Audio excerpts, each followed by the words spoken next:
जो स्त्री इस दिन बाल धोती है उसके पति हो जाते हैं करोड़पति। कौन सा वह खास दिन है जिस दिन अगर घर की महिलाएं बाल धो ले तो पूरा घर हो जाता है धनवान। साथ ही हम जानेंगे कि अगर किसी भी खास त्यौहार पर महिलाएं बाल ना धो सके तो वह क्या उपाय कर सकती है। माना जाता है कि एक परिवार और पुरुष की सफलता उसके घर की लक्ष्मी पर निर्भर करती है। घर की लक्ष्मी के स्वभाव और व्यवहार के कारण ही उसका घर सुंदर और वैभवशाली बनता है। इसमें कोई शक नहीं कि हमारे देवी देवता भी अपनी अर्धांगिनी को ही अपनी शक्ति मानते हैं। जैसे श्री हरि विष्णु के लिए माता लक्ष्मी सर्वोपरि है, उसी तरह शिव भी शक्ति के बिना अधूरे हैं। हमारे समाज में स्त्री को अन्नपूर्णा, लक्ष्मी, सरस्वती और वैभव लाने वाली माना जाता है। अगर घर की लक्ष्मी धर्म अनुसार आचरण करे तो घर को मंदिर बना देती है। इसी तरह सुहागिन महिलाओं के लिए कई सारे नियम और धर्म का पालन करना भी अनिवार्य हो जाता है। अगर कोई स्त्री इन नियमों का पालन न करे तो हो सकता है उसका भुगतान उसके पति, घर या फिर संतान को करना पड़े।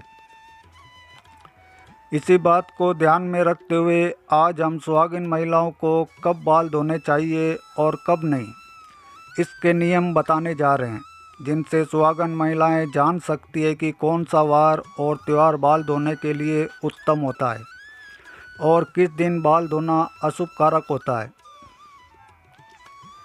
लेकिन उससे पहले आपसे निवेदन है कि वीडियो को लाइक करें, अपने दोस्तों के साथ शेयर करें और अगर आपने अभी तक चैनल को सब्सक्राइब नहीं किया है तो सब्सक्राइब करके बेल आइकन ज़रूर प्रेस करें। नंबर 1, कुंवारी कन्याओं को कभी भी बुधवार के दिन बाल धोना नहीं चाहिए और ख़ासकर उन कन्याओं को जिनके छोटे भाई हैं। ऐसा शास्त्रों में कहा गया कि जो कन्या बुधवार को बाल धोती है उसके छोटे भाई को कष्ट उठाना पड़ता है। उनके छोटे भाई का स्वास्थ्य या फिर उनके जीवन पर कोई ना कोई समस्या सदैव बनी रहती है, इसलिए बुधवार के दिन अपने बाल ना धोएं।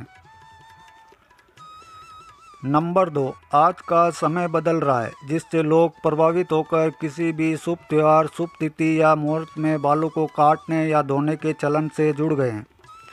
किंतु हिंदू पंचांग के अनुसार महिलाओं को किसी भी शुभ तिथि पर बाल न काटने चाहिए और ना ही धोने चाहिए, बल्कि एक दिन पहले से ये सारे काम कर लेने चाहिए।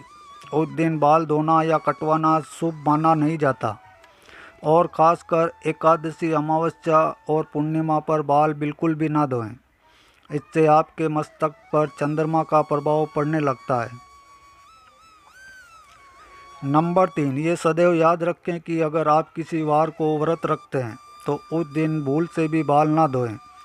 जैसे अगर आपने सोमवार का व्रत रखा है तो उसके एक दिन पहले बाल धोकर आप शुद्ध हो जाएं। जिस दिन व्रत रखते हैं उस दिन बाल कदापि ना धोएं और अगर किसी कारणवश आपको उस दिन बाल धोने पड़ जाएं तो आप ये उपाय कर सकते हैं। आप अपने बालों में कच्चा दूध लगाकर बाल धो सकते हैं। नंबर 4, सुहागन महिलाओं को गुरुवार के दिन बाल नहीं धोने चाहिए। इस दिन न सिर्फ महिलाओं को बल्कि पुरुषों को भी ना तो बाल कटवाने चाहिए और ना ही धोने चाहिए। शास्त्रों में भी आपने सुना होगा कि गुरुवार के दिन घर में पोछा नहीं करना चाहिए। बृहस्पति देवताओं के गुरु माने जाते हैं। ऐसी मान्यता है कि गुरुवार के दिन बाल धोने व कटवाने से घर में आर्थिक समस्याएं उत्पन्न होने लगती है। आपकी ग्रह भी अपनी दशाएं बदलने लगते हैं। ये सभी बृहस्पति गुरु के कारण होता है। नंबर 5, अगर आप एक पुत्र की माता हैं या आपकी पुत्र प्राप्ति की कामना है तो उन महिलाओं को शुक्रवार के दिन बाल धोने चाहिए। नंबर 6, शनिवार के दिन शनि महाराज का दिन माना जाता है। इस दिन ना तो सर में तेल लगाएं और ना ही अपने बालों को धोएं। इससे शनि की कुदृष्टि आप पर बनी रहती है और अगर किसी कारणवश आपको शनिवार के दिन बाल धोने पड़ जाएं तो आप थोड़ी सी हल्दी व बेसन को मिलाकर पहले बालों पर लगा लें, उसके बाद आप बाल धो सकते हैं। पर ध्यान रखें कि बहुत ज़्यादा आवश्यकता होने पर ही आप शनिवार को बाल धोएं अथवा इस वार को बाल कदापि ना धोएं।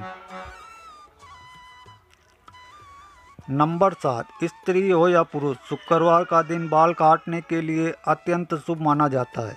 शुक्रवार के दिन बाल धोना भी शुभ माना जाता है। शुक्रवार का दिन माता लक्ष्मी का होता है, इसलिए महिलाएं इस दिन अपने बालों को अवश्य ही स्वच्छ रखें। इससे माता लक्ष्मी की कृपा आप पर अवश्य बरसेगी। शास्त्रों में एक और मान्यता है, सुहागन स्त्री अपने मांग में सिंदूर भरकर किसी भी पूजा में शामिल हो सकती है, क्योंकि मांग का हिस्सा गंगा सिंदूर का माना जाता है, जो सुहागन स्त्री के सौभाग्य को दर्शाता है, जिससे समय देवता भी नकार नहीं सकते। हालांकि पुरुष को सदैव नहाने व बाल धोने के बाद ही पूजा आदि में शामिल होना चाहिए, लेकिन सुहागन महिलाएं बिना बाल धोए सिंदूर लगाकर भी पूजा यज्ञ में शामिल हो सकती है। लेकिन दोस्तों, बात जब सिंदूर की आती है तो सिंदूर से जुड़ी एक खास बात मालूम होना बहुत ज़रूरी है, वरना इसके गलत तरीके से किया गया उपयोग आपके पति की मृत्यु का कारण भी बन सकता है।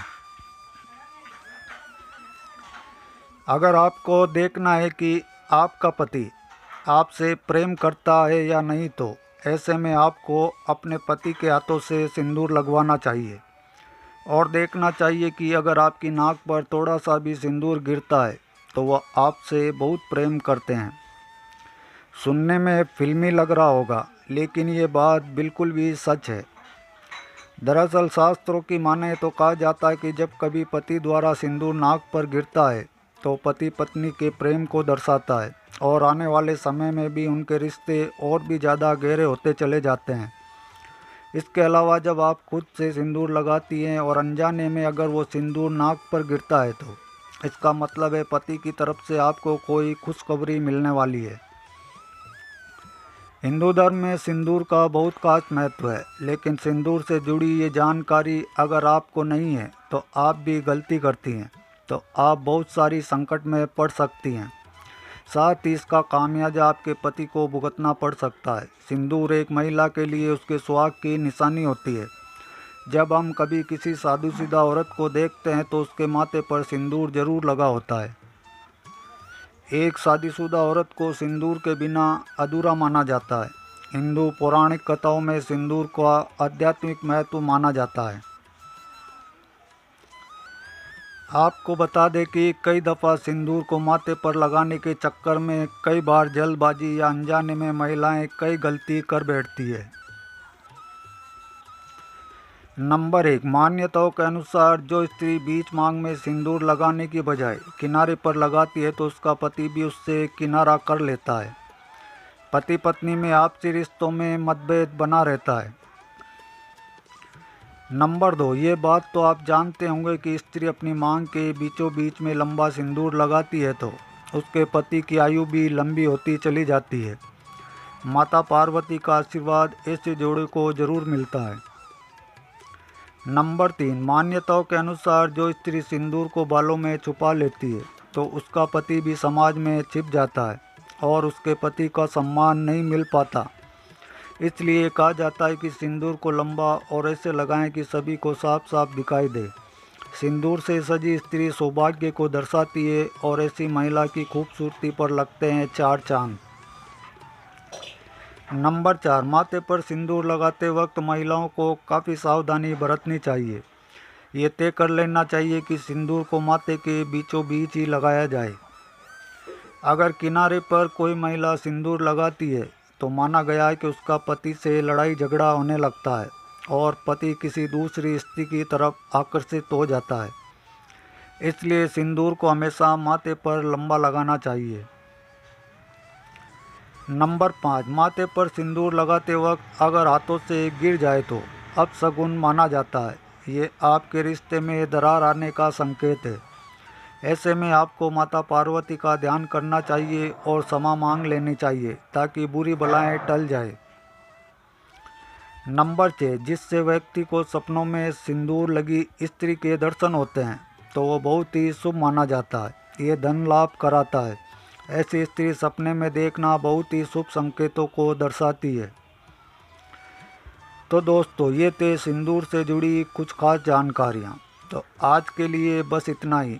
अगर जानकारी पसंद आई तो वीडियो को लाइक करें और आपके अपने चैनल MD मोटिवेशन टिप्स को सब्सक्राइब भी ज़रूर कर लें ताकि आगे भी आपको हमारी वीडियो देखने को मिले।